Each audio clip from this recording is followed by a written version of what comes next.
ആൾക്കാരൊക്കെ തിയേറ്ററിൽ നിന്ന് വന്നത് ഞാനൊക്കെ കരഞ്ഞിട്ടുണ്ട് പടം കണ്ടിട്ട്. തിയേറ്ററിൽ കുറച്ച് ടൈമിൽ എല്ലാവരും പക്ക സൈലന്റ് ആയി പോയി. നമ്മുടെ അബു സലീം, നമ്മുടെ പടത്തിലുള്ള അബു സലീമിൻ്റെ അസാന്നിധ്യത്തിൽ അവർ വളരെ ആ റോസ്റ്റ് ചെയ്ത് വളരെ നെഗറ്റീവായിട്ട് സോഷ്യൽ മീഡിയ ഭയങ്കര തരംഗമായിട്ട് മാറി. വേറെ ഏതൊരു സിനിമയ്ക്കും അവരിതിലും റോസ്റ്റ് ചെയ്യുന്ന കോൺസെപ്റ്റ് അതാണ്.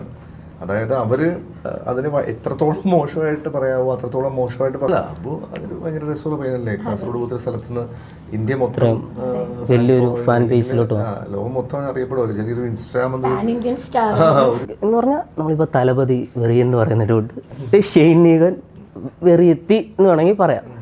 ഓക്കെ, അപ്പോൾ അവരുടെ കൂടെയുള്ള കുറേ ആൾക്കാരുടെ സംഭവങ്ങളും ഇൻവോൾവ്മെൻ്റ് ഒക്കെ വരുമായിരിക്കും. പക്ഷേ അങ്ങനെ ഒരുപാട് ചെറിയ ചെറിയ പ്രശ്നങ്ങളുണ്ട്. ആ പ്രശ്നങ്ങളോട് നമ്മൾ തീരുമാനിച്ചു നോക്കിയാൽ നമുക്ക് ഈ സിനിമ ഇപ്പം വേണ്ട, നമ്മൾ ഇത് ഡ്രോപ്പ് ചെയ്യാമെന്നൊരു പ്ലാനിലെത്തി. അങ്ങനെ ഒരു ബിസിനസ് ആണെങ്കിലും ഒരു കല്യാണമാണെങ്കിൽ കൂടെ അത് റൈറ്റ് സമയത്ത് വന്നില്ലെങ്കിൽ പിന്നെ അടക്കം ഭയങ്കര പാടാണ്. ഇനി എനിക്ക് മനസ്സിലാകാത്ത ഇപ്പം നിങ്ങൾ ഈ പറയുന്ന ഓൺലൈനിൽ ഭയങ്കര റിവ്യൂർ എന്ന് പറയുന്ന ആളുകൾ ക്രിഞ്ചാണ്. എന്താണ് ക്രിഞ്ച്? എനിക്ക് മനസ്സിലാകാത്ത ഒരു പ്രശ്നമില്ല. ഇത് പർപ്പസ്ഫുള്ളി എവിടെയൊക്കെ പറയാൻ പറ്റുമോ, എങ്ങനെയൊക്കെ പറയാൻ പറ്റുമോ അത് വളരെ മോശമായ രീതിയിൽ പറയുക, മെമ്മ ഉണ്ടാക്കുക. അതിന് വേണ്ടി വന്നിട്ടുണ്ടെങ്കിൽ അതിൽ നല്ല കുറേ ജോലി ലോകത്ത് ഉണ്ട് എന്ന് അവരോട് ഞാൻ ഓർമ്മിക്കുന്നത്.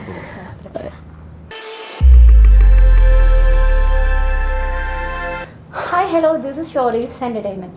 ഇന്ന് നമ്മുടെ കൂടെയുള്ള വ്യക്തിയെക്കുറിച്ച് പറയാനാണെങ്കിൽ actor, director, script writer, producer, singer and സകലകല വല്ലഭൻ. പക്ഷെ ഇന്ന് അദ്ദേഹത്തെക്കുറിച്ച് ഞാൻ കൂടുതൽ പറയുകയാണെങ്കിൽ നമ്മുടെ എല്ലാം കൽബ് കവർന്നെടുത്ത നമ്മുടെ സ്വന്തം Sajid. Welcome to the show. എന്തൊക്കെയുണ്ട് വിശേഷം? സുഖമാണ്? നമുക്കിപ്പോൾ കൽബിലെ വിശേഷങ്ങളാണല്ലോ. ഓക്കെ, കൽബിലെ വിശേഷങ്ങൾ തുടങ്ങാം. പടം കണ്ടു, എല്ലാവരും അടിപൊളി മൂവി എന്ന് പറയാതെ മനസ്സ് തൊട്ടിട്ടാണ് ചില ആൾക്കാരൊക്കെ തിയേറ്ററിൽ നിന്ന് വന്നത്. ഞാനൊക്കെ കരഞ്ഞിട്ടുണ്ട് പടം കണ്ടിട്ട്. എന്താണ് ആ പടത്തിനെ കുറിച്ച് പറയാനുള്ളത്?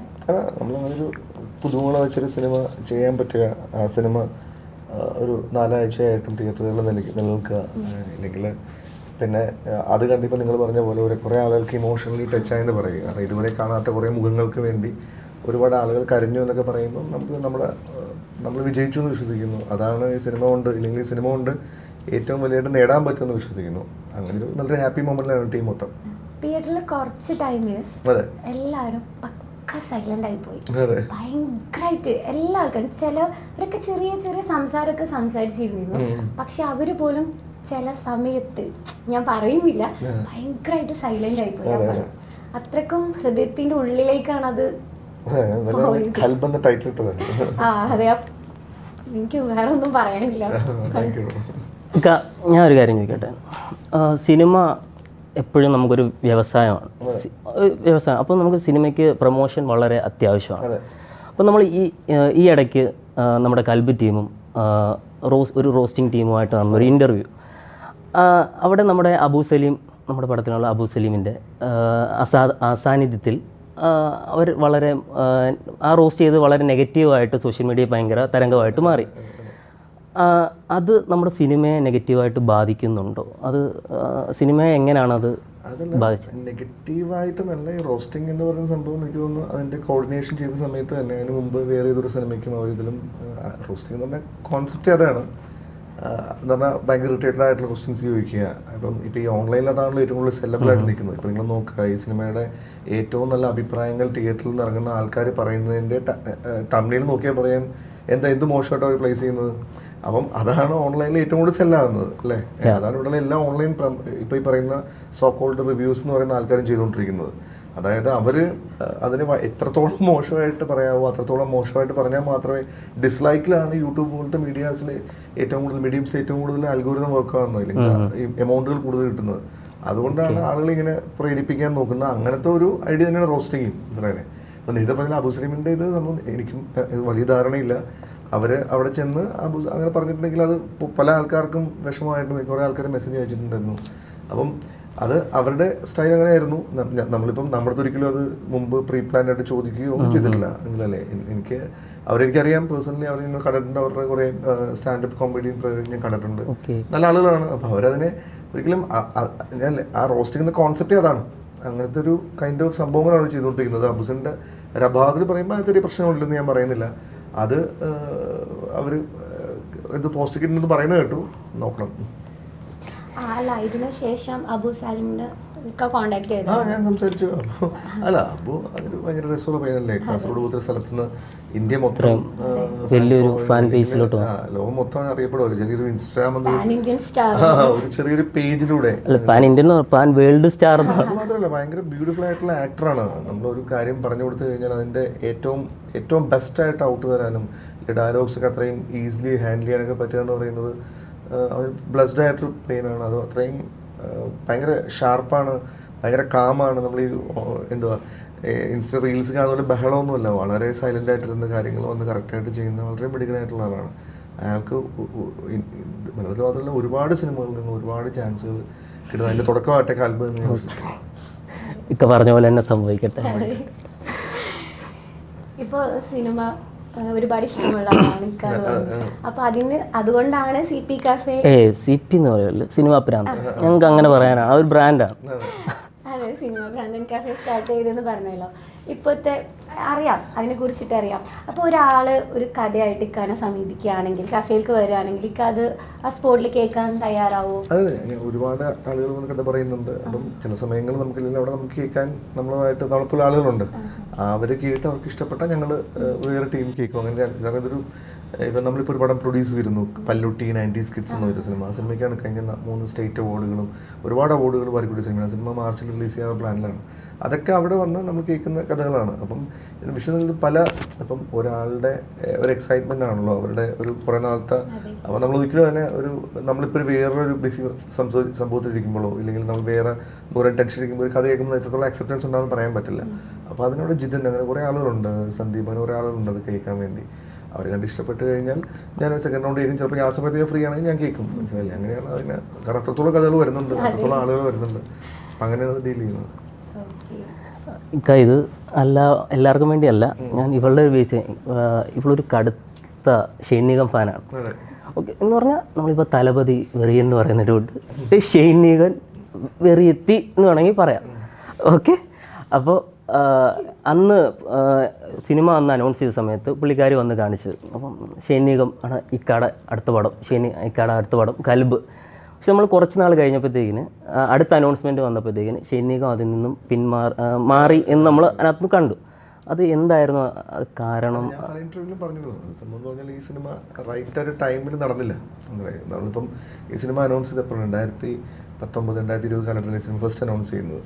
ആ സമയത്ത് നമുക്ക് അത് പുൾ ഓഫ് ചെയ്യാൻ പറ്റിയില്ല. ഒരുപാട് ഈ അസോസിയേഷൻ ഇഷ്യൂസും കാര്യങ്ങളൊക്കെ ഉണ്ടായിരുന്നു. അത് ക്ലിയർ ഔട്ട് ചെയ്ത് വന്നപ്പോൾ നമ്മുടെ ക്യാമറമാൻ ആക്സിഡൻ്റ് ആയി. അങ്ങനെ അതിൻ്റെ കുറേ പോകേണ്ടി വന്നു. ഈ സിനിമയുടെ ഷൂട്ടിന് വേണ്ടി തന്നെ പോയപ്പോൾ അതിനുശേഷം നമ്മൾ സ്റ്റാർട്ട് ചെയ്യാൻ പോയപ്പോഴാണ് ഈ കൊറോണ എന്നുള്ളൊരു പ്രശ്നം വന്നത്. അപ്പോൾ ഇത്രയും ഗ്യാപ്പ് വരുമ്പോൾ ഷെയ്നും ആ സൈഡിൽ വേറെ സൈഡിൽ ഭയങ്കരമായിട്ട് വലിയ വലിയ സിനിമകൾ ചെയ്തുകൊണ്ടിരിക്കുകയാണ്. അപ്പം ഈ അവരുടെ കൂടെയുള്ള കുറേ ആൾക്കാരുടെ സംഭവങ്ങളും ഇൻവോൾവ്മെൻ്റ് ഒക്കെ വരുമായിരിക്കും. പക്ഷേ അങ്ങനെ ഒരുപാട് ചെറിയ ചെറിയ പ്രശ്നങ്ങളുണ്ടായി. ആ പ്രശ്നങ്ങളോട് നമ്മൾ തീരുമാനിച്ചു നോക്കിയാൽ നമുക്ക് ഈ സിനിമ ഇപ്പം വേണ്ട, നമ്മൾ ഇത് ഡ്രോപ്പ് ചെയ്യാമെന്നൊരു പ്ലാനിലെത്തി. അങ്ങനെയാണ് അതൊന്നും പറഞ്ഞത്. ആരുടെ അങ്ങോട്ടും ഇങ്ങോട്ടുള്ള പ്രശ്നങ്ങളൊന്നുമല്ല. എന്ത് സംഭവമാണെങ്കിലും നമ്മളൊരു ബിസിനസ് ആണെങ്കിലും ഒരു കല്യാണമാണെങ്കിൽ കൂടെ അത് റൈറ്റ് സമയത്ത് നടന്നില്ലെങ്കിൽ പിന്നെ അടക്കാൻ ഭയങ്കര പാടാണ്. ഇനി അതിൻ്റെ വെയിറ്റ് ചെയ്യുക ഇല്ലെങ്കിൽ അതിനുവേണ്ടി ഓടുക എന്നുള്ളൊരു എനർജി എനിക്കില്ലായിരുന്നു. അപ്പോൾ ഞാൻ വിചാരിച്ചു നമുക്ക് വേറെ എന്തെങ്കിലും പുതിയ ആൾക്കാരെ വെച്ച് ചെയ്ത് നോക്കാം, നമ്മൾ ട്രയൽ അടിച്ച് നോക്കാം എന്ന് വിചാരിച്ചു. അങ്ങനെയാണ് കൽബ് സംഭവിക്കുന്നത്. അല്ല, മൈക്ക് ഞാൻ ലിജു ജോസ് മലേഷ്യ എന്നുള്ള ഡയറക്ടറായിട്ട് ഞാൻ എൻ്റെ ഒരു ഉത്സാഹമായിട്ടുള്ള മനുഷ്യനാണ്. അപ്പം ഞാൻ എല്ലാ കാര്യം നമ്മൾ ഡിസ്കസ് ചെയ്യും. അങ്ങനെയുള്ള ഡിസ്കഷൻ ചെയ്യുന്ന സമയത്താണ് പുതിയ ആൾക്കാരെ വെച്ച് ചെയ്യാൻ ഇങ്ങനെ ആൾ കൊള്ളാമല്ലോ, ഇവരുടെ നല്ല ഫിസിക്കും ഒക്കെ ആയിട്ട് ഈ ക്യാരക്ടറിന് ഭയങ്കര മാച്ചായിട്ടുണ്ട്. പിന്നെ മൈക്ക് എന്ന സിനിമ പുള്ളി കണ്ടിരുന്നു പറഞ്ഞു. ഞാൻ ആ സിനിമ വീണ്ടും ഒരു പ്ലാറ്റ്ഫോമിൽ കണ്ടു.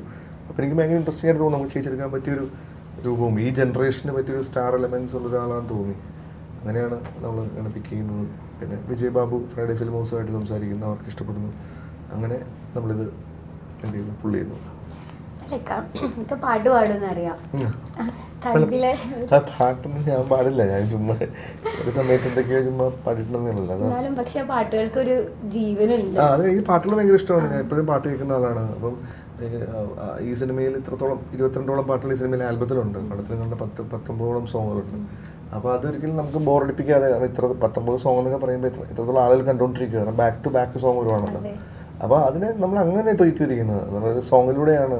അത് ചുമ്മാ നമ്മൾ സോങ് എന്ന് പറയുന്നത് അത്രത്തോളം എഫേർട്ട് എടുത്ത് ഷൂട്ട് ചെയ്ത സോങ്സ് ആണല്ലോ. നമ്മൾ പുറത്ത് പോയി മാക്സിമം ലൊക്കേഷൻസ് കുറേ നാളായി സിനിമകൾ അങ്ങനെ പാട്ടുകൾ വന്നിട്ട് നായകൻ ലിപ്പിൽ പാട്ട് പാടിയിട്ട്. അപ്പം എനിക്കതൊക്കെ ഭയങ്കര ഇഷ്ടമാണ്. അങ്ങനത്തെ സിനിമകൾ ഭയങ്കര ഇഷ്ടമാണ്. വളരെ ലാൽ ജോസ് സാറും അല്ലെങ്കിൽ അങ്ങനെ ബ്യൂട്ടിഫുൾ ആയിട്ട് പാട്ടുകൾ ചിത്രീകരിച്ചിട്ടുണ്ടായിരുന്നു.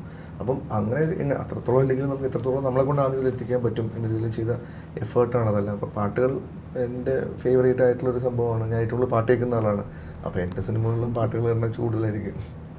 പാട്ടുകൾ മാത്രമല്ല, അതിലെ ഡയലോഗ്സുകൾ, സിദ്ദിഖൊക്കെ പറയുന്ന ചില ഡയലോഗുകളുണ്ട്, ശരിക്കും ആൾക്കാരുടെ ഉള്ളിൽ കയറി പോകുന്ന കുറെ ഡയലോഗ്. അത് ഞാൻ പറയുന്നത് എനിക്ക് മനസ്സിലാത്ത ഇപ്പം നിങ്ങൾ ഈ പറയുന്ന ഓൺലൈനിൽ ഭയങ്കര റിവ്യൂർ എന്ന് പറയുന്ന ആളുകൾ ക്രിഞ്ചാണ്.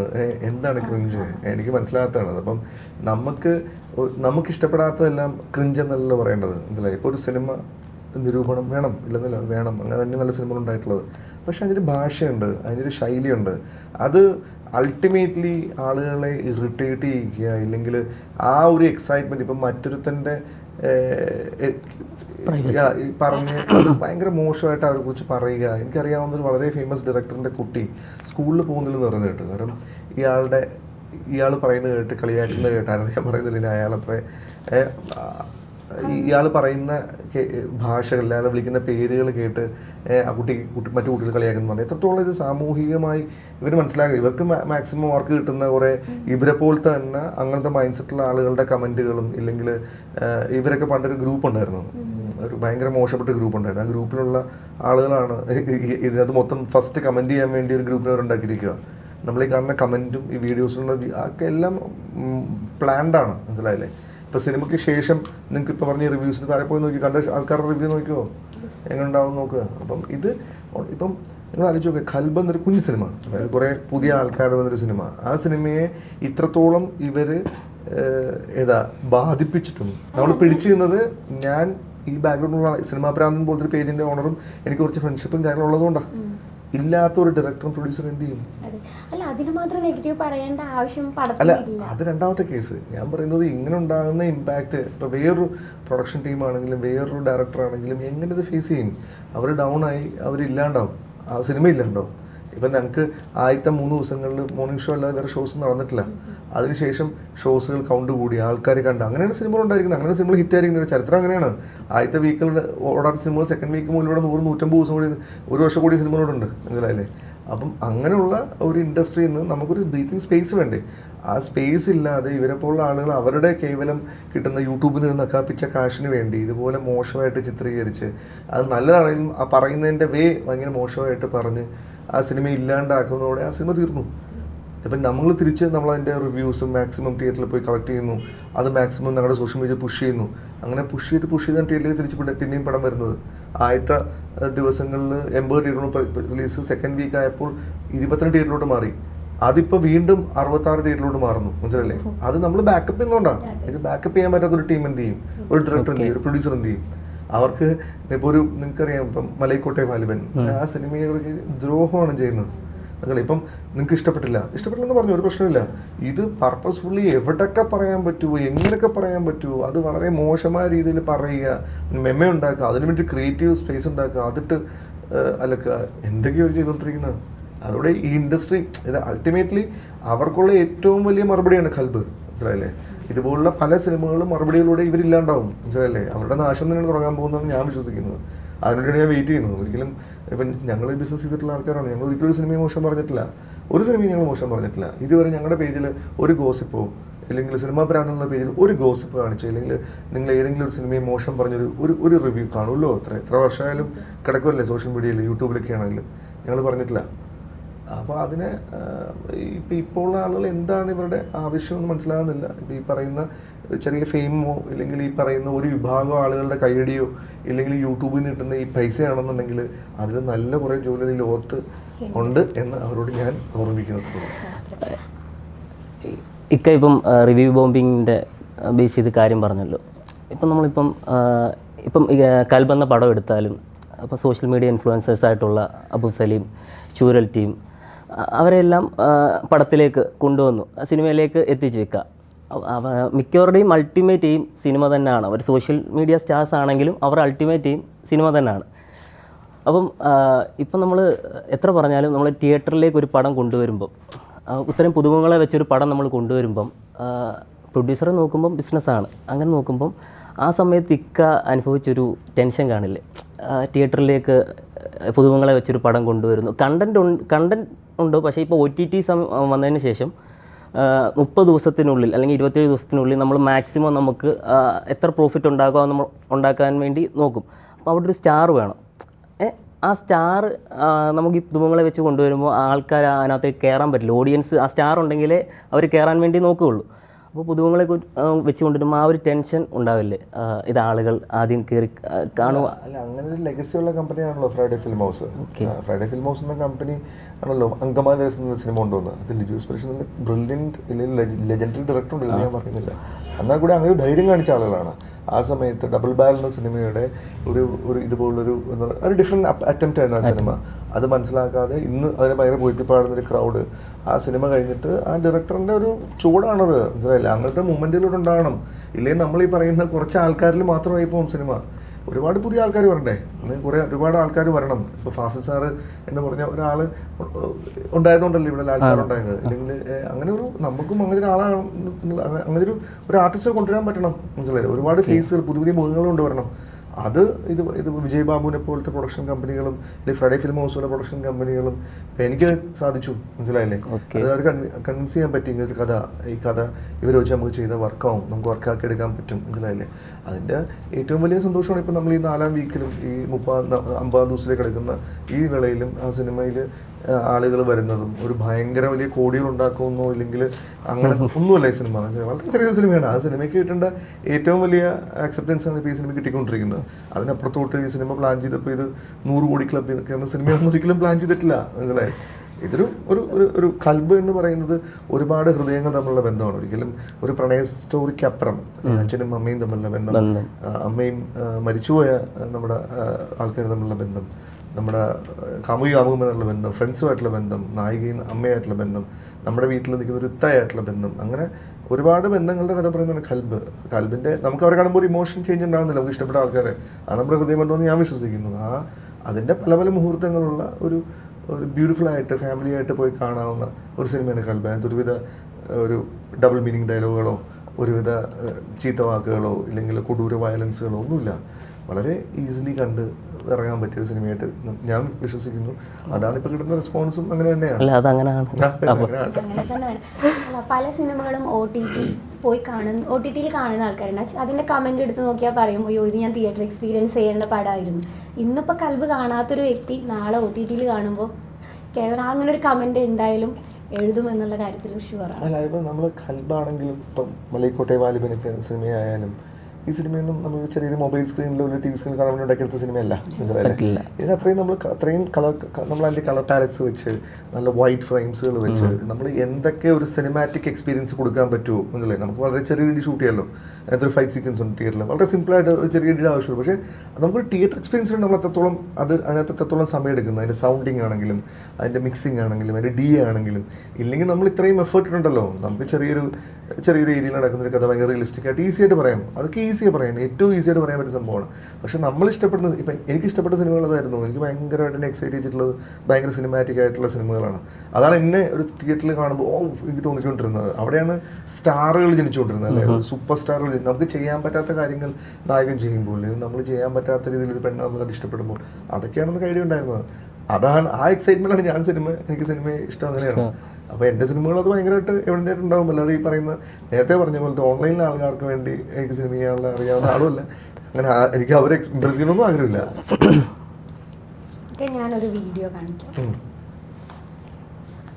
കൊമ്പൻ സാജിദേഹി അനൗൺസ് ചെയ്തിട്ടുണ്ട്. ഇനി അതിലുണ്ടാവോ ടോയിനോ? പ്രതീക്ഷിക്കാമോ? ഞാൻ അതിനോട് കൊമ്പ് വളർത്തിക്കൊണ്ടിരിക്കുകയാണ്.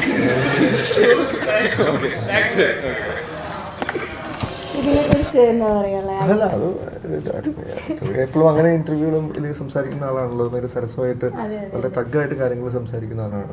അപ്പോൾ കരിക്കൊമ്പൻ നമ്മൾ ട്രൈ ചെയ്തൊരു സിനിമയാണ്. അതൊരു ഭയങ്കര വലിയൊരു ലാൻഡ്സ്കേപ്പിൽ ചെയ്യേണ്ട സിനിമയാണ്. കാര്യം മൃഗങ്ങൾക്ക് പോലും ഒരു മനുഷ്യന് പോലും വരില്ലാത്ത ഈ ലോകത്ത്, ഈ രാജ്യത്ത് ഒരു മൃഗത്തിന് വേണ്ടി ഒരു സ്റ്റേറ്റ് സുപ്രീം കോടതി വരെ പോകുന്നു, ഇല്ലെങ്കിൽ അതിൻ്റെ കൂടെ നിൽക്കുന്നു എന്ന് പറയുന്ന ഒരു സംഭവം ലോ ഓറിയന്റഡ് പൊളിറ്റിക്സ് ആണ്.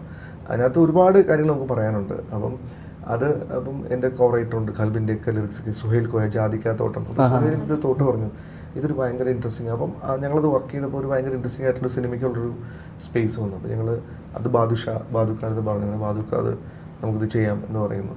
അപ്പോൾ അതിൻ്റെ പ്രശ്നം എന്ന് പറഞ്ഞാൽ കുറേ അധികം ഈ പറയുന്ന പോലെ വിഷ്വൽ എഫക്ട്സിൽ ഒക്കെ കുറേ അധികം ആനകളും പിന്നെ അതിൻ്റെ ലാൻഡ്സ്കേപ്പുകളും ഒക്കെ ഭയങ്കര രസമായിട്ട് ചെയ്യേണ്ട ഒരു സിനിമയാണ്. കാര്യം അത്ര സീരിയസ് ആയിട്ട് ചെയ്യേണ്ട ഒരു സിനിമയാണ്. അപ്പം അതിൻ്റെ ആയിട്ടുള്ള കുറേ പ്രിപ്പറേഷൻസ് ഉണ്ട്. അപ്പം അതുപോലൊരു ബഡ്ജറ്റും ഒക്കെ ആ സിനിമയ്ക്ക് വേണം, എന്നാലത് ചെയ്യാൻ പറ്റത്തുള്ളൂ. അപ്പോൾ ഞങ്ങൾക്ക് അവരുടെ അസോസിയേഷൻ സ്റ്റുഡിയോ ബാക്കപ്പ് ഒക്കെ അതിന് സിനിമയ്ക്ക് വേണം. അതിനുള്ള ട്രൈ ഒക്കെ നടന്നുകൊണ്ടിരിക്കുന്നത്. എല്ലാം നന്നായിട്ട് വന്നാൽ അത് സംഭവിക്കേണ്ട സിനിമയാണ്. സംഭവിക്കുന്നത് കാസ്റ്റിംഗ് കുറച്ച് ആനയും കരടിയും പൊട്ടിക്കല്ലേ, അത് കാരണം പ്രശ്നമില്ല. പക്ഷെ അത് നമ്മൾ അതിനകത്ത് ഇവിടെ ആനകളെയൊക്കെ ഷൂട്ട് ചെയ്യാൻ കുറേ പെർമിഷൻസ് ഇഷ്യൂസൊക്കെ ഉണ്ട്. ഇവിടെ വളരെ കുറച്ച് ആനകളൊക്കെ അപ്പോൾ അരിക്കൊമ്പൻ്റെ രൂപമൊക്കെ ഉള്ളൊരു ആന നമുക്ക് വേണം. അത് ഭയങ്കര ഡിഫറെൻ്റ് ആണ്. അരിക്കൊമ്പന് കുറേ മാക്സ് ഫീലിംഗ് ഒക്കെ ഉണ്ട് അതിൻ്റെ ലുക്സിനൊക്കെ.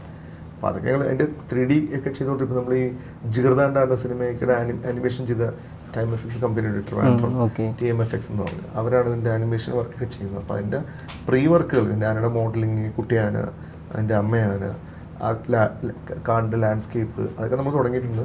പക്ഷെ ഒരു ടോട്ടൽ പരിപാടി ഇപ്പോഴും ആയിട്ടില്ല. കാര്യം അതിന് ഇനിയും കുറേ കാര്യങ്ങൾ സംഭവിക്കാനുണ്ട്. അല്ല, ആ പോസ്റ്റർ സോഷ്യൽ മീഡിയയിൽ അപ്ലോഡ് ചെയ്തതിന് താഴെ ഒരുപാട് നെഗറ്റീവ് കമന്റ്സ് വന്നിട്ടുണ്ട്. അതിപ്പോൾ എന്തിട്ടാണ് നമ്മളങ്ങനെ അതിൻ്റെ ഇടയ്ക്ക് ഒരു പോസിറ്റീവ് കമന്റ് ഇല്ലേ, അതങ്ങ് നോക്കിയാൽ മതി. അപ്പം നമ്മളെ ഹാപ്പിയാണ്. എന്തിനാ അവരെ നോക്കിക്കൊണ്ടിരിക്കുന്നത്? അവരെന്തായാലും അത് പറയും. നമ്മൾ ഇന്നലെ ഹൗസ്ഫുൾ ഷോ നടന്നപ്പം അതിൻ്റെ ഫോട്ടോ ഇടുമ്പോൾ അതിൻ്റെ താഴെ ഒന്ന് കമന്റ് ചെയ്യുന്നത് എവിടെയാണ് ഹൗസ്ഫുൾ ഷോ, എനിക്കിപ്പോൾ അറിയണം എന്നൊക്കെ പറഞ്ഞാൽ നമ്മൾ അവരൊന്നും ബോധറിയേണ്ട ആവശ്യമില്ല. മനസ്സിലായി? അവരങ്ങനെ പറഞ്ഞുകൊണ്ടേയിരിക്കും. നമ്മൾ ആ കമന്റ് തിരിച്ച് അവർ എന്തെങ്കിലും പറഞ്ഞാൽ അതായിരിക്കും അവർ നമ്മൾ ഭയങ്കര മോശമായിട്ട് ഇച്ചിരി. ഞാൻ മാക്സിമം ചെയ്യാറുള്ളത് ഒരു സ്മൈലിങ് ഇട്ട് കൊടുക്കും. അപ്പോൾ പിന്നെ അവരങ്ങ് പോട്ടെ, ഇവൻ തോറ്റു, അങ്ങനെ അവർ വിചാരിച്ചോട്ടെ, അത് അവർക്ക് അത് സന്തോഷമായിട്ട് കിട്ടുന്നുണ്ടെങ്കിൽ എല്ലാവരും ഇത്രയും കഷ്ടപ്പെട്ട ഒരു കമന്റ് ഇടുന്നതല്ലേ. അപ്പോൾ എൻ്റെ ഒരു ചിരി കിട്ടുമ്പോൾ അതുകൊണ്ട് തീരട്ടെ എന്ന് ഞാൻ വിശ്വസിക്കുന്നു. അത്രേ ഉള്ളൂ. എനിക്കിപ്പം ഹൗസ്ഫുൾ ഷോസിൻ്റെ ഫോട്ടോസ് ഇട്ട് എൻ്റെ പറഞ്ഞായിരുന്നു, ഇന്നലെയൊക്കെ ഇട്ടായിരുന്നു. അപ്പം അതിൻ്റെ അടിയിൽ നമ്മളിപ്പം അതിൻ്റെ കമൻറ്റ് വന്നതിനകത്ത് അവിടെ സിനിമ കാണാൻ വന്ന ആൾക്കാരുടെ ഫോട്ടോസ് ഇട്ടായിരുന്നു. അതിനകത്ത് അതങ്ങനെ ഇടുമ്പോൾ ആ കാണുന്ന ആൾക്കാരുടെ പ്രൈവസി പോകുന്നത്, അതിനെക്കുറിച്ച് എന്താണ് പറയാൻ? ഞാനിട്ടത് അത് ഇട്ടിരിക്കുന്നത് തിയേറ്ററുകാർ ഒരു അത് അങ്ങനെയല്ല, തിയേറ്ററാണ് ഞങ്ങൾ ഏറ്റവും കൂടുതൽ സപ്പോർട്ട് ചെയ്തിരിക്കുന്നത്. ആ തിയേറ്ററിൻ്റെ സപ്പോർട്ടിൽ അവരുടെ പേജിൽ വന്നാണ് ഞാൻ അടുത്ത് പോസ്റ്റ് ചെയ്യുന്നത്. അത് ഞാൻ ആലോചിച്ചു, ശരിയാണ്, അങ്ങനത്തെ അവരുടെ പ്രൈവസി എനിക്കറിയില്ല. അപ്പോൾ അവർ ഇട്ട പോസ്റ്റ് റീഷെയർ ചെയ്യുകയും പിന്നെ ഇങ്ങനത്തെ സിനിമയ്ക്ക് അങ്ങനത്തെ കുറച്ച് മാർക്കറ്റിംഗ് ഗിമ്മിക്സ് ഒക്കെ വേണമെന്ന് തോന്നി. ഇല്ലെങ്കിൽ ഈ പറയുന്ന പോലെ ആളുകൾ തിയേറ്ററിലേക്ക് വരണ്ടേ. കാരണം നമ്മൾ എത്രത്തോളം അത്രയും സമയമുള്ളൂ. നേരത്തെ പറഞ്ഞ പോലെ 100 ദിവസം 50 ദിവസം ലെങ്ത്തൊന്നും ഇപ്പോൾ ഇല്ല.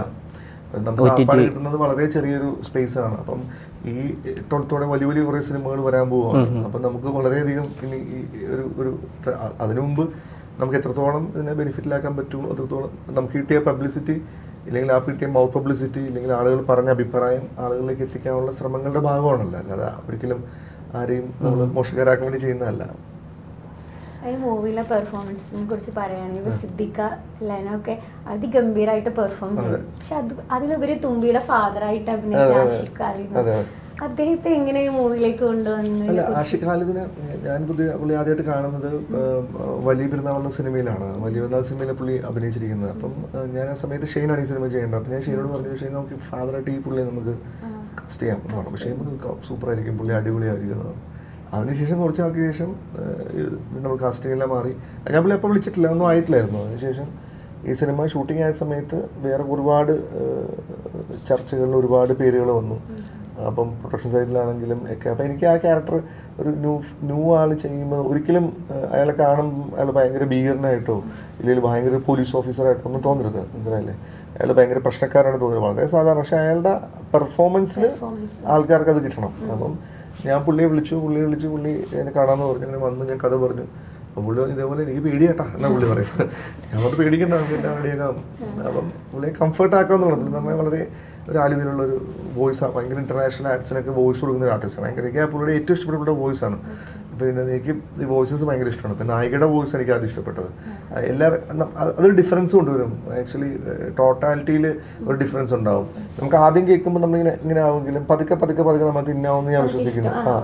അങ്ങനെ ഇഷ്ടപ്പെടണം നമ്മളിപ്പോൾ. അല്ലാതെ നമ്മളിപ്പോൾ ഒരു ഡബ്ബിങ് ആർട്ടിസ്റ്റിനെ വെച്ച് ചെയ്യുമ്പം എത്രത്തോളം ആ ക്യാരക്ടറിൻ്റെ ഡെപ്ത് ഇല്ല, ആ പെർഫോമൻസ് ചെയ്യുമ്പോൾ അവർക്കുണ്ട്. കാരണം അങ്ങനത്തെ ഒരു ക്യാരക്ടറാണല്ലോ, ചുമ്മാ ഡയലോഗ് പറയുന്നതല്ല. ആ സമയത്തെ മാനസികാവസ്ഥ നമ്മൾ ക്രിയേറ്റ് ചെയ്ത് അഭിനയിച്ച് കാണിച്ചൊരു സാധനത്തിന് അവർ ഡബ് ചെയ്യുമ്പോഴും ആ ഒരു ഇമോഷൻ കൊണ്ടുവരുന്നത് തന്നെയാണ് എൻ്റെ. ഇന്ന് നമുക്ക് ഡബ്ബിങ് ആർട്ടിസ്റ്റ് വളരെ ഈസിയാണ്. ആ മീറ്റർ ഒന്ന് കയറ്റി പറഞ്ഞാൽ അവർ ടക്കുന്ന മീറ്റർ കയറ്റും, മീറ്റർ കത്തും. പക്ഷേ അതിലും ഫീല് ഇവരെയാണെന്ന് വിശ്വസിക്കുന്നു. അത് ഇഷ്ടപ്പെടാത്ത ആൾക്കാരുണ്ട്, ഇഷ്ടപ്പെട്ട ആൾക്കാരുണ്ട്. പക്ഷേ അതാണ് ഞാൻ ഉദ്ദേശിച്ച സിനിമ, അത്രേ ഉള്ളൂ.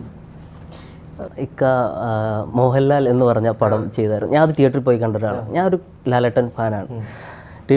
ഇപ്പോൾ അതിനകത്ത് പാട്ടെടുത്ത ലാലേട്ട, ആ പാട്ടൊക്കെ ആയാലും ഇപ്പം മോഹൻലാലിൻ്റെ ഇപ്പം മോഹൻലാൽ ഫാൻസിൻ്റെ ഒരു തീം മ്യൂസിക്കായിട്ട് മാറിയതാണ്. അപ്പം അന്ന് മോഹൻലാൽ ഫാൻസ് അന്ന് ഇടിച്ച് കയറിയ പടം നമ്മൾ സൂപ്പർ ഹിറ്റായിരുന്നു. നമ്മളിപ്പം കൽവിൻ്റെ എടുത്ത് നോക്കിക്കഴിഞ്ഞാൽ കൽവിനകത്ത് നമ്മുടെ ചെക്കന്മാരെല്ലാം കടുത്ത മമ്മൂക്ക ആരാധകനായിട്ട് കാണിക്കുന്നുണ്ട്. അപ്പോൾ ഇക്ക അത് അന്നേ അത് പ്ലാൻ ചെയ്ത് അല്ലെങ്കിൽ ബാലൻസ് ചെയ്യാൻ വേണ്ടി ഒക്കെ? എനിക്ക് മമ്മൂക്കയെ ലാലേട്ടനെ ഭയങ്കര ഇഷ്ടമാണ്. നമ്മൾ ഒരിക്കലും ഒരാളുടെ അടമൻ ഫാനൊന്നുമല്ല. പക്ഷെ എനിക്ക് ഇവർ രണ്ടുപേരെയും ഇപ്പം എന്താ പറയുക, നമ്മൾ ഇവരുടെ സിനിമകളുണ്ടല്ലേ ഇത്രയൊക്കെ സിനിമയോടുള്ള നമുക്ക് ആഗ്രഹം ഉണ്ടായിരുന്നു, മനസ്സിലല്ലേ. നമുക്കവിടെ എല്ലാ സിനിമകളും എനിക്ക് ഭയങ്കര ഇഷ്ടമാണ്. അപ്പം ഒരിക്കലും അങ്ങനെ ചെയ്തുകൊണ്ടെങ്കിൽ ബാലൻസ് ചെയ്യാനല്ല, മനസ്സിലായി. അങ്ങനത്തെ ഒരു ഇടിയൊക്കെ നമ്മുടെ ലൈഫിൽ ഒറിജിനൽ ഉണ്ടായിട്ടുള്ളതാണ്, റിയാലിറ്റിയിൽ നമ്മൾ ഉണ്ടായിട്ടുള്ളതാണ് അങ്ങനത്തെ ഒരു ഇഷ്യൂ ഒക്കെ, മനസ്സിലായില്ലേ. അപ്പം അതൊക്കെ അതുമായിട്ട് ആ ഒരു സ്റ്റൈലുമായിട്ട് ഭയങ്കരമായിട്ട് മാച്ച് ചെയ്യുന്നു തോന്നി. അതുകൊണ്ട് തന്നെ വെച്ചാൽ അല്ല ഒരിക്കലും അങ്ങനെ ഒരു ബാലൻസ് ചെയ്തല്ല. മോഹൻലാൽ എന്ന സിനിമ എന്ന് പറയുമ്പോൾ നമ്മളത് പ്ലാൻ ചെയ്യുന്നതാണ്. ഒരു ഫാൻ ഒരു അങ്ങനെ ഒരു ഫീല് സിനിമ കണ്ട് തിയേറ്ററിൽ എത്രത്തോളം മോഹൻലാൽ ഫാൻസിനെയും മഞ്ചേച്ചി ഫാൻസിനെയും എങ്ങനെ എക്സൈറ്റ് ചെയ്യിക്കാം, അതിനപ്പുറത്ത് നമ്മൾ ചിന്തിച്ചിട്ടില്ല. അവരെ 2 മണിക്കൂർ തിയേറ്ററിലെത്തി മാക്സിമം ഹാപ്പി ആക്കി വിടുക എന്നുള്ളതാണ്. അല്ലാതെ ഒരു 2 മണിക്കൂർ കണ്ട് മറക്കാവുന്ന ഒരു സിനിമയാണ് മോഹൻലാൽ. അതിനപ്പുറത്തോട്ട് അതിനകത്ത് ഭയങ്കര വൈകാരിക കഥയോ ഒന്നുമില്ല. വളരെ സിമ്പിളായിട്ടുള്ളൊരു നെറേറ്റീവ് സ്റ്റൈലാണ് സുനിഷേട്ടനായിട്ട് റൈറ്റ് ചെയ്യുന്നത്.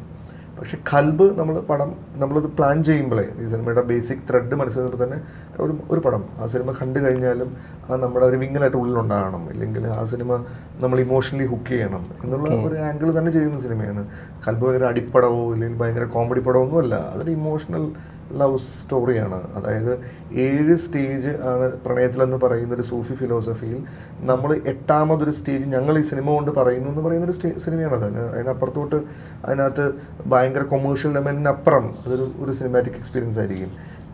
നേരത്തെ പറഞ്ഞ പോലെ അത് റൈറ്റ് ആയിട്ടുള്ള ആൾക്കാരിൽ എത്തും എന്ന് ഇപ്പോഴും വിശ്വസിക്കുന്നു. അതിപ്പോൾ ഇന്ന് തിയേറ്ററിലോട്ട് മാക്സിമം ആൾക്കാർ OTT-യിലൂടെ എല്ലാവരുടെയും എത്തട്ടെ. ശരിക്കും മരണത്തിന് ശേഷം എന്തായിരിക്കും? അല്ല അത് പടത്തിന്റെ ഒരു സംഭവം. അതെ ശരിയാണ്. അല്ല അങ്ങനെ ആയിരിക്കുമോ? അല്ല അതിനെക്കുറിച്ച് എനിക്കും വലുതാണ്. അല്ല ഇപ്പൊ ഇക്കാ നേരത്തെ പറഞ്ഞില്ലേ പ്രണയം ക്രിഞ്ചാണെന്ന് പല ആളുകളും പറയുന്നുണ്ട്. ശരിക്കും ഈ പറയുന്ന ആളുകളുടെ ഉള്ളിലും പ്രണയം അതല്ല, അവരുടെ അടുത്ത് ഒരു 10 മിനിറ്റ് മൊബൈൽ ഓൺ ചെയ്ത് വെച്ചിട്ട് വൈഫായിട്ട് സംസാരിക്കുന്നതോ കാമുകിയായിട്ട് സംസാരിക്കുന്നതോ റെക്കോർഡ് ചെയ്തിരുന്ന് കാണാൻ പറ. അപ്പൊ അവർക്ക് ഒന്ന് ക്രിഞ്ചാന്ന്, മനസ്സിലല്ലേ? അല്ലേ നിങ്ങൾ പറഞ്ഞു നമ്മളെങ്ങനെ സംസാരിക്കുന്ന ഇവരോട്? അല്ലാതെ നമ്മളീ പറയുന്നത് ഞാനിങ്ങനെ ഒരു കാമുകിയായിട്ട് എങ്ങനെ സംസാരിക്കേണ്ടത്? ഇപ്പം അതിനകത്ത് ഗേറ്റിൽ വന്നിട്ട് നീ പൊയ്ക്കോ എന്ന് പറയുമ്പോൾ ഞാൻ പൊയ്ക്കോളാം, അല്ലെ ഭവതി നിങ്ങൾ പോകൂ എന്ന് പറയാൻ പറ്റില്ലല്ലോ. പൊയ്ക്കോന്നേ പറയാൻ പറ്റത്തുള്ളൂ, അത് നമുക്ക് എടുക്കാൻ പറ്റത്തുള്ളൂ. അപ്പൊ ഞാൻ ഈ പറയുന്ന ആൾക്കാർ വളരെ വ്യക്തമായിട്ട് പറയുന്ന ഒരു മൊബൈൽ ചുമ്മാ റെക്കോർഡിംഗ് ഇട്ടിട്ട് അവർ ചുമ്മാ ഒരു ദിവസം അവരുടെ ആക്ടിവിറ്റി ഒക്കെ അവർക്ക് ഭൂലോ ക്രിഞ്ചായിട്ട് തോന്നുന്ന ലൈഫ്, മനസ്സിലായില്ലേ? അല്ല പ്രണയം ഏറ്റവും ബ്യൂട്ടിഫുൾ ആയിട്ടൊരു ഫീലിംഗ് അല്ലേ? ഏറ്റവും ബ്യൂട്ടിഫുൾ ആയിട്ടുള്ള ഫീലിംഗ് ആണ് പ്രണയം. അപ്പം എല്ലാവരും പല രീതിയിലുള്ള പ്രണയങ്ങളുണ്ടല്ലോ. ഞാൻ നേരത്തെ പറഞ്ഞ പോലെ ഒരിക്കലും അതൊരു കാമുകി പ്രണയത്തിനപ്പുറം വേറെ ഒരുപാട് തലങ്ങളുണ്ട് അതിന്. ആ തലങ്ങളിലെ എല്ലാം കൂടെ സഞ്ചരിക്കുന്ന സിനിമയാണ് കൽബ്, മനസ്സിലായില്ലേ? നമുക്ക് എല്ലാവരോടും പ്രണയമല്ലേ? എല്ലാവരോടും നമുക്ക് ഇഷ്ടം. പണ്ട് ചെറുപ്പത്തിൽ നമുക്ക് എല്ലാം തോന്നും. പക്ഷെ ഇങ്ങോട്ട് ഉണ്ടായിട്ടില്ല, പക്ഷെ അങ്ങോട്ട് നമുക്ക് ഉണ്ടായിട്ടുണ്ട്. എത്ര ആൾക്കാർ തോന്നിയിട്ടുണ്ട്? എനിക്ക് തന്നെ തോറും ആൾക്കാർ തോന്നിയിട്ടുണ്ട്. അല്ല അവനങ്ങനെ എത്ര ആൾക്കാർ തോന്നിയിട്ടുണ്ട്. അല്ല ഇക്ക പറഞ്ഞു അങ്ങോട്ട് ഉണ്ടായിട്ടുള്ളൂ ഇങ്ങോട്ട് ഉണ്ടായിട്ടില്ല. അപ്പൊ ഒരു പലരും പറയുന്ന ഒരു വേർഡാണ് വൺ സൈഡ് ലവ് ഭയങ്കര പെയിൻഫുൾ ആണ്. അത് ഏറ്റവും ബ്യൂട്ടിഫുൾ അല്ലേ? നമ്മൾ ഇങ്ങോട്ട് ഒന്നും പ്രതീക്ഷിക്കാതെ അങ്ങോട്ട് ചെയ്യുന്ന ഇത്രയും ബ്യൂട്ടിഫുൾ ആയിട്ട് സംഭവം എന്താ ഉള്ളത്? അത് ഏറ്റവും നല്ല അറിയുന്നത് നമ്മൾ ബോയ്സിനുമാണ്. അത് മാത്രമല്ല അതിനപ്പുറം എനിക്ക് തോന്നുന്നു അതാണ് കുറച്ചുകൂടി ഭംഗിയും തോന്നുന്നു. അതായത് ഇപ്പം ഇവർ ലൈഫിലേക്ക് വന്നത് ചിലപ്പോൾ ഭയങ്കര പ്രശ്നമാവും, മനസ്സിലായില്ലേ? ഇതിപ്പം നമ്മൾ കുറേ പ്രതീക്ഷകളിൽ ഇല്ലെങ്കിൽ അങ്ങനെ ആയിരുന്നു എന്ന പ്രതീക്ഷ നമ്മൾ ജീവിക്കാമല്ലോ. അതാണ് ഏറ്റവും ബെസ്റ്റ് എന്ന് ഞാൻ വിചാരിക്കുന്നു. ഇത് വന്നു കഴിഞ്ഞാൽ ഇത് ഭയങ്കര കുറച്ച് കഴിയുമ്പോൾ ഭയങ്കര കോംപ്ലിക്കേഷനിലൂടെ പോകുന്നതെന്നാണ് ഞാൻ കണ്ടിട്ടുള്ളത് തോന്നിയിട്ടുള്ളത്. ഓക്കെ, അങ്ങനെയാണ് ഞാനൊരു ക്വസ്റ്റ്യൻ ചോദിക്കട്ടെ. ഇപ്പോൾ പ്രണയിക്കാത്തൊരു വ്യക്തിയോട് പറയാൻ പറ്റുന്നൊരു കാര്യം എന്തായാലും? പ്രണയിക്കാത്ത വ്യക്തി ആരാണ്? ആ വ്യക്തി ഒന്ന് കാണിച്ചു തരൂ. ചിലപ്പോൾ ഉണ്ടെങ്കിലും ഇല്ല, ഒരിക്കലും ഉണ്ടാവില്ല. പ്രണയിക്കാത്ത ഒരു വ്യക്തി പോലും ലോകത്തുണ്ടാവില്ലെന്നാണ് ഞാൻ വിശ്വസിക്കുന്നത്.